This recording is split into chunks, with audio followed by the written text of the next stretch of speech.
projemiz kapsamında yaşamın ilk döneminde bebeklikte anne-bebek ilişkisinde önemli bir rolü olan bağlanma konusunu ele alacağız. Konuğumuz Ankara Yıldırım Beyazıt Üniversitesi Sosyal Hizmet Bölümü Doktor Öğretim Üyesi Esra Kılıç Ceyhan. Kendisi aynı zamanda çocuk ve ergen psikoterapisti. Sizi dinlemek istiyoruz Sayın Hocam. Öncelikle bağlanma nedir? Bununla başlayabilir miyiz? Merhaba, teşekkürler. Bağlanmaya önce şöyle kavramsal açıdan baktığımızda bir çocuğun ebeveyniyle ya da bakım vereniyle duygusal bağ olarak tanımlanan bir süreçten bahsediyoruz. Bakım veren ve bebek arasındaki benzersiz ilişkiyi anlatıyor aslında bağlanma. Öncelikle konuya şöyle girmek istiyorum. Doğumdan önce ilk 9 ayımızı anne karnında geçiriyoruz ve burası bizim için güvenli bir yer. Hani cennet olarak da adlandırılıyor. Hatta bazı kuramcılar doğumu bir travma olarak belirtiyor. Fakat hani orada çünkü güvenli bir alan vardır. İşte annenin kan ve oksijenini paylaşırız.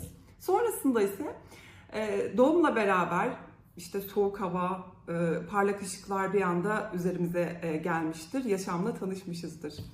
Bu bebekte hemen bir sıcaklık bulmak, bir dokunuş hissetmek, beslenmek için annesine yönelmek gibi tepkileri doğurur. Bu aslında bağlantı kurmaya çalıştığımız ilk noktadır. Zira yeni doğan bir bebek dünyaya gözlerini açtığından itibaren hayata o kadar savunmasız ve güçsüz bir şekilde gelmiştir ki fiziksel ihtiyaçlarının yanı sıra duygusal ihtiyaçlarının da tatmini için birilerine muhtaçtır. Bu durumu aslında insanın evrimsel gelişimiyle ilişkili olarak ele alabiliriz. Doğadaki tüm canlılar arasında prematüre yani erken doğumla dünyaya gelen varlık insandır.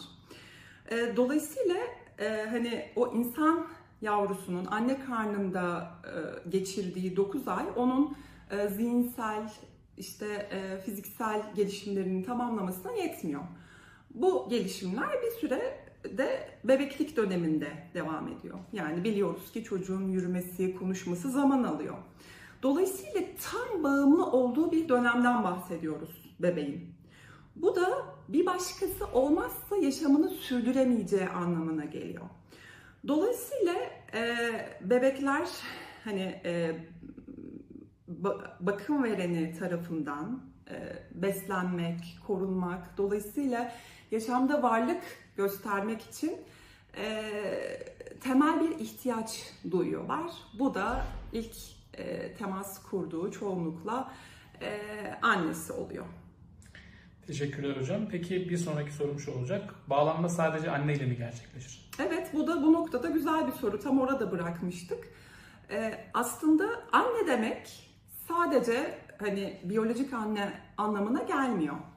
Çocuğa bakım veren, bu saydığımız ve biraz sonra sayacağımız temel ihtiyaçları karşılayan, çocuğu seven, ihtiyaçlarına duyarlı davranan, çocukla oyun oynayan kişiye biz aslında hani psikolojik anne diyoruz ve bu kişi baba da olabilir. Yani bir kadın cinsiyet olması da gerekmiyor. Ya da kan bağı olan birisi de olmak durumunda değil. Burada biraz önce söylediğimiz koşulları yerine getirmiş olması önemli. Buna da açıklık getirmiş olduk. Teşekkürler hocam. Bir sonraki sorum, peki bağlanma nasıl gelişiyor?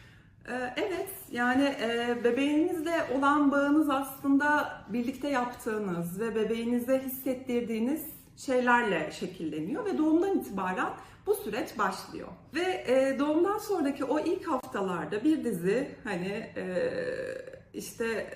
günlük rutinler var. Hani çocuğu beslemek, çocuğun altını değiştirmek, onun ihtiyaçlarını sağlamak, uyutmak gibi bir dizi işlem esnasında aslında bu bağ gelişiyor. Öncelikle burada hani birbirimizin gözlerine derin derin bakışımız, özgürce akan duygularımızı da ifade eden göz aşkı denen bir kavramla da bu bağlanmanın ilk aşamasından bahsediliyor. Yani göz iletişimiyle başlayan bir süreç oluyor. Çocuk aslında varlığını ilk annesinin, bakım vereninin gözlerinde görüyor. Sonrasında hani ilerledikçe zaman işte aralarında konuşmalar, oyunlar, çeşitli başka iletişim biçimleriyle de bu bağlanma devam ediyor. Yani işte gülümseme, göz teması, kucaklaşma, şarkı söyleme, kitap okuma, oyun oynama gibi birçok bağlanmanın güvenli yolu var.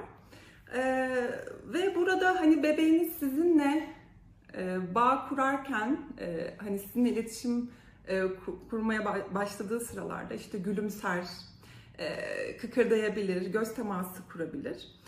Onun beden dilini takip ederek bunlara yanıt vermek aslında bağlanmanın gelişiminde var olan esas noktalar.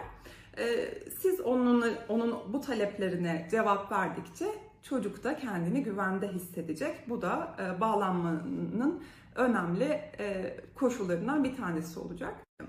Bu noktada işte birbirinin gözüne bakmayı, sarılmayı, bebeği sallayarak uyutmayı, dizlerinin üzerinde hoplatmayı, bir dizi eylem sayabiliriz bunun için. Buradaki bu samimi ilişkiyi ifade ediyor burada. Anne de, yani anne, bakım veren olarak kullanıyorum bunları. Aslında şu mesajları iletiyor mu çocuğa? Bunu sormamız lazım. Sen varsın, seni olduğun gibi kabul ediyorum, sen değerlisin, sen bu dünyada hani teksin, biriciksin. Senin bir potansiyelin var, hani doğuştan getirmiş olduğun. Her bir çocuk çünkü biricik, her birinin özel fıtratı söz konusu. Ve sana verdiğim hani bu emek ve zaman çok önemli ve sen bu zaman ve emek vermeye layıksın, buna değersin şeklinde mesajları çocuğa bakım verirken iletiyor mu? Yani burada sadece temel bakımını nedir bunlar? İşte alt değiştirmek, emzirmek, işte beslemek, korumak, bunlar evet. Bunun dışında hani çocuğa bu temel bakımı verirken o sevgiyi, ilgiyi, duyarlılığı veriyor mu? Burası önemli. Burada bir çiçeklerle, yani bitki beslemek, çiçeklerle ilgili bir örnek vermek istiyorum. Çiçek yetiştirenler özellikle hani onların işte toprağını, suyunu ayarlar. Belli işte ışık seviyor mu, sevmiyor mu, ona göre bir açı belirlemeye çalışır hani bulunduğu ortamda. Temel bakımlarını yapar aslında hani çiçeğin. Ama onun dışında böyle çiçeğiyle, hani o bitkisiyle konuşup ona dokunan, seven kişiler vardır. Bir bakarsınız o bitki böyle çokça çiçek vermiş, hani güzelleşmiş, böyle hani oldukça gelişmiş. Bu benzetmeyi aslında bu noktada yine bu anne bebek ilişkisinde de verebiliriz. Yani temel bakımın yanında çocuk işte gerçekten samimi ve içten bir sevgiyle biraz önceki saydığımız koşullar altında yetişiyorsa işte bu hayata karşı güven duymasını sağlıyor. Bu noktada şunu da ayrıca bir vurgulamak istiyorum. Ebeveynler üzerinde evet, bu da şu ebeveynlere şunu yüklüyor. Siz önemlisiniz. Sizin yaptığınız davranışlar ya da yapmadığınız davranışlar önemli. Ama bu da bir noktada ebeveynler için bir baskı yaratabilir, bir stres yaratabilir. Evet, ebeveynlik güzel, harika bir şey ama bir yandan da zor bir şey. Ve ebeveynlik bilmediğimiz bir şey ama öğrenmekte olduğumuz bir şey. Bilmediğimiz bir şeyi de hani yanlış da yapabiliriz. Hani kendimize bu noktada fazla yüklenmememiz gerekiyor. Zamanla o ilişki gelişiyor. Yani hani çocuğun her hareketi bize bir şey söylüyor ama biz o ilişkiyi zamanla anlamaya başlıyoruz. O yüzden hani ebeveyn çocuk ilişkisinde doğru yapmanın bir formülü yok ve her çocuk ve her ebeveyn ve onların arasındaki ilişki biricik. Bu noktada ünlü psikanalist Winnicott'ın ortaya atmış olduğu bir kavramdan bahsetmek istiyorum. Yeterince iyi anne olmak. Bu kavram da şuna dikkat çekiyor. Mükemmel olmaktan ziyade ebeveynlerin duyarlı olduğu, çocukların ihtiyaçlarına uyum sağladığı ve empati gösterdiği bir anlayışı ortaya koyalım diyor. Çünkü biraz önceki söylediğimiz sebeplerden ötürüdür ki aslında hani mükemmeli hedeflemek değil burada. Çocuğun ihtiyaçlarına duyarlı olmak, sevgiyle yaklaşmak, ilgiyle yaklaşmak bizim için esas bileşen. Bu aslında bağlanma kuramının bileşenleriyle de uyuyor. İkisi de şunu vurguluyor. Mükemmel olmanıza, ebeveynlere şöyle sesleniyor. Mükemmel olmanıza gerek yok. Çocukların, bebeklerin ihtiyaçlarına sevgi, ilgi, duyarlılıkla yaklaşın ve onların gelişimlerine destek olun. Aslında hani formülü burada veriyor. Bu bilgi de bize şunu gösteriyor. Evet, mükemmel olmamıza gerek yok. Yeterince iyi olalım ve çocuklarımızın, bebeklerin ihtiyaçlarını karşılamaya çalışalım. Bu noktada da aslında ebeveynin stresini, hani biraz önce o saydığımız üzerimizdeki o stresi hafifletip baskıyı azaltan bir bilgi olarak karşımıza çıkıyor bu. Teşekkürler hocam. Peki ebeveynlere güvenli bağlanmanın ipuçları olarak nereden bahsedebilirsiniz? Burada yine ebeveynin zorlu kısımlarından bahsedecek olursak bazen ev işlerini yapmak, işte yemek hazırlamak gibi eylemler de sizi bekliyor olabilir. Bu noktada bebek bir yerde işte bir şeylerle oyalanırken, pusetinde dururken siz de mesela diyelim ki yemek yapıyorsunuz. Yemek yaparken işte şu an domatesleri doğruyorum, içine biberleri katacağım, bu bir salata olacak diye hani yaptığınız eylemlerle ilgili dahi konuşabilirsiniz onunla. Bu biraz önce söylediğimiz gibi yine o bağı, iletişimi kuran şeylerden bir tanesi oluyor. Bebekler bazen de işte emekleyerek, yürüyerek sizin işte o dönemlerine geldiğinde de yine sizinle temas kurmak isteyebilir ve o sırada sizin bir işle meşguliyetiniz söz konusu olabilir. Orada da yine hani çocuğa yaptığınız eylemlerden bahsedebilirsiniz. Şu an çamaşırları katlıyorum, bunları yerleştiriyorum ve seni alıyorum gibi. Yine orada hani onun ihtiyacını gördüğünüzü belirtiyorsunuz.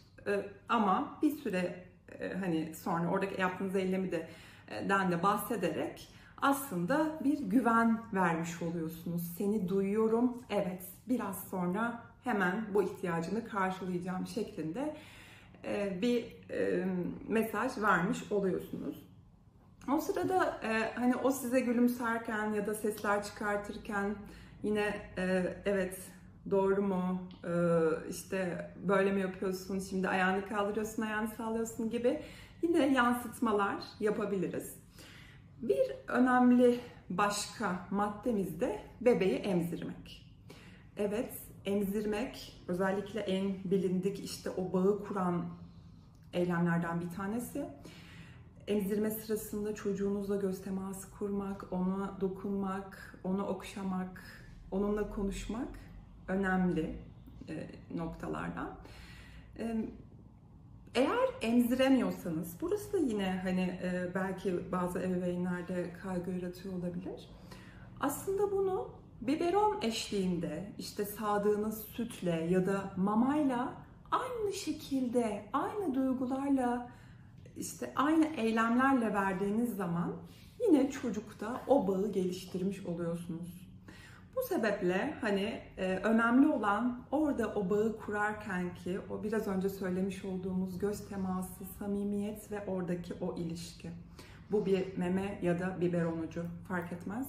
Aynı bağın kurmasına yardımcı hani araçlardan bir tanesi. Bebekle şarkı söylemek dedik. Bunu yine ebeveynlerinin seslerini duymak, bakım verenin annesinin sesini duymak onun için yine yatıştırıcı eylemlerden bir tanesi. Kitap okumak, doğumdan itibaren bunu gerçekleştirebilirsiniz. Ve çocuğunuzu tanımaya çalışmak. Biraz önce bitki örneğinde söylediğim gibi hani işte ışık mı seviyor, ışık sevmiyor mu, ne kadar su istiyor. Onu anlamak için dahi bir çaba içerisinde oluyoruz. O yüzden çocukların da biricikliğini kabul ederek, onların verdiği sinyallere göre onları tanımaya çalışmak yine o bağın anahtar noktalarından bir tanesi oluyor. İşte sosyal bir çocuk mu, dışarı karşı temkinli mi, işte neyi seviyor, neyi sevmiyor gibi hani bir takım çocuğunuzla ilgili keşifleri yapabilirsiniz ve bu noktada size en yardımcı olacak araçlardan bir tanesi bebeklerle, çocuklarla kurduğumuz iletişimdeki en önemli aracımız olan oyun. Oyun bizim çocuklarla en etkili iletişim biçimimiz. Çünkü onların iletişim dili aslında oyun ve işte kelimeleri oyuncaklar ve cümleleri de kurdukları oyunlar. Bu gerçekten yola çıkarsak hani bebeğinizle bağ kurmakta oyunu kullanmanız önemli. Teşekkürler hocam. Son olarak ebeveynler için bağlanma konusunda ne söylemek istersiniz? Bebekle biraz önceki aslında konuştuğumuz noktalar doğrultusunda sevgi, ilgi, duyarlılıkla bol fiziksel temas bizim için önem arz ediyor. Bakım verenlerin sürekliliği de önemli burada. İşe başlamak ya da çeşitli sebeplerle bebeğinizi bir başkasına bırakmak durumunda kalabilirsiniz. O kişilerin de yine tutarlı bir şekilde çocuğun ihtiyaçlarını bu koşullar, yani bu kriterlerle yaklaşması önem arz edecektir. Dolayısıyla aslında hani bu biraz önceki saymış olduğumuz anahtar noktalara dikkat edildiğinde aslında şey de konuşmak gerekir burada. Yani hani doğal ebeveynlikle yola çıkmak. Siz, çocuğunuz ve birlikte anda olmak ve bundan keyif almak. Buradaki en önemli temeli oluşturuyor. Bu noktada bazen zorlandığınız durumlar söz konusu olabilir. Burada da danışmanlık almak, destek almak önemli diye düşünüyorum. Kendinize olumlamalar yapmak, ruhunuza ne iyi geliyorsa onlarla meşgul olmak, bir ara vermek iyi gelebilir. Bu neyse işte yürüyüş yapmak olabilir, kitap okumak, nefes egzersizleri, gevşeme egzersizleri. Çünkü biz biliyoruz ki önce uçaklarda dahi işte oksijen maskesini önce ebeveynler taksın, sonra çocuklarına taksınlar diye bizi yönlendirirler. Bu sebeple önce kendi sağlığımıza bakmamız gerekiyor. Bu sebeple de hani ruhumuza iyi gelen aktivitelere yönelmekte bu süreçteki en önemli noktalardan bir tanesi. Teşekkürler Esra Hocam, verdiğiniz kıymetli bilgiler için. Ben teşekkür ederim.